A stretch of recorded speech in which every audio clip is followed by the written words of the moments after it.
已经少冒烟了的嘛。啊。正常的。大家好，我是宁果儿。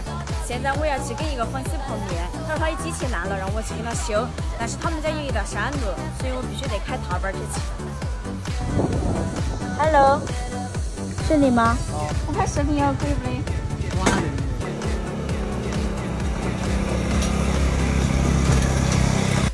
哦，你问我的3天的电话的吗？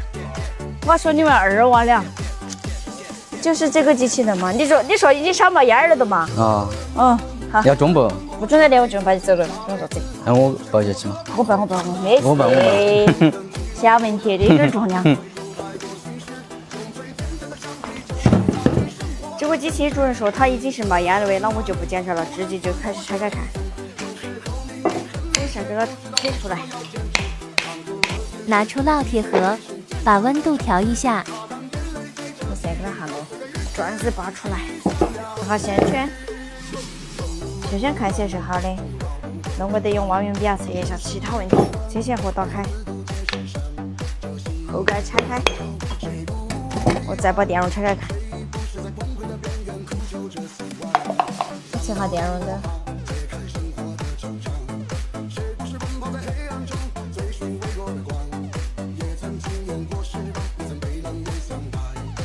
电容也是正常的啊，我检查到现在都没有看到那里有问题。我在想，是不是这个粉丝为了考验我的技术，拿了一个好的机器给我看了？我先把它中起，插电试一下再说。我已经中好了，接下来我插电试一下，看这个电机有没有力量。到底是我的问题还是电机的问题？电机是真没有问题。我现在用皮带试一下这个电机的力量。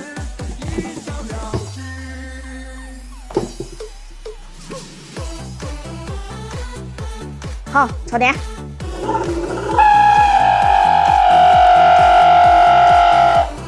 正常的，这个电机是好的，有可能是粉丝真的是想考验下我的技术。接下来我直接给他送到屋去，当着他的面试。刚刚我打电话给那粉丝了，他没回来，但是他妈妈在家。现在我就把这个机器送回去，然后专门不能试下看能不能用。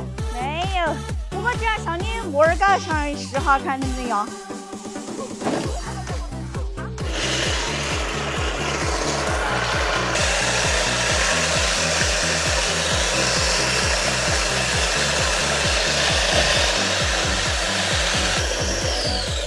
啊，好嘞，不了，好回家了。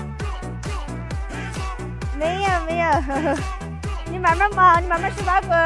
今天又是下早班的一天，手还很痒。如果你家里面有又烂又破又旧的老机器，在评论区扣出来，我来给你修。